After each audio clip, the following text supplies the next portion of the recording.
میں لندن تقریر کی تو میں اتنے سارے لوگ بیٹھے، میں کہا تسا نہ دتا ہے کھانے پہ اسی، تسی لندن آ رہے ہو تو ضروری تو نہیں نا لندن جڑے بندے ہون وہ انسان وہی ہونے، لندن کھوتے نہیں رہنے،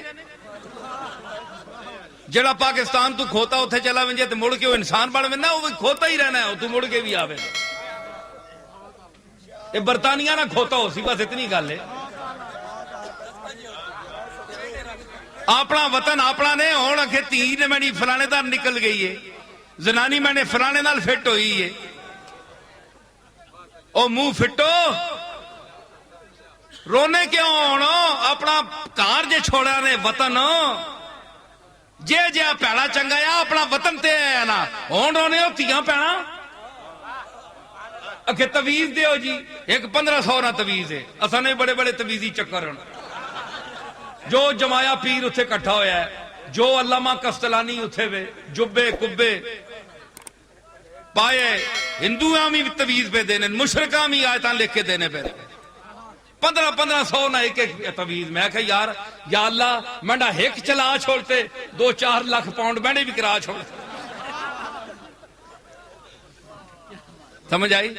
ہندویاں لکھ کے جناب ہندویاں تویز دیتے ہیں، اور اساں نے بڑے پکے مسلمان میں نہ کرنا، سمجھ آئے انہاں پتن تے اندازہ لاؤ تسی کس واسطے جناب کہ اے فلانے جگہ سنا اے کام نہیں ہونا پیا، اے کام نہیں ہونا پیا، لوگاں لٹ کے کھا گئے، لٹ کے تے ہون تسی دسو کہ ملک چھوڑیا نے اوے علم ہے، رنج ہے، غم ہے، محن ہے، مگر اپنا وطن ہے،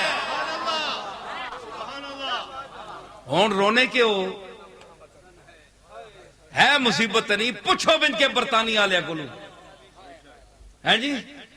کوئی نہ پتر تے نہ تھی، کوئی آنکھیں ویکھے چ نہیں، اپنے اپنے منہ کیتے نے شتر بے مہار، کہ ہوں پٹو رو مکھے ہوں میں ایسی کیسی میں کہ تویز شید ککھ نہیں کر سکنے نے کچھ، میں لکھ کے دینا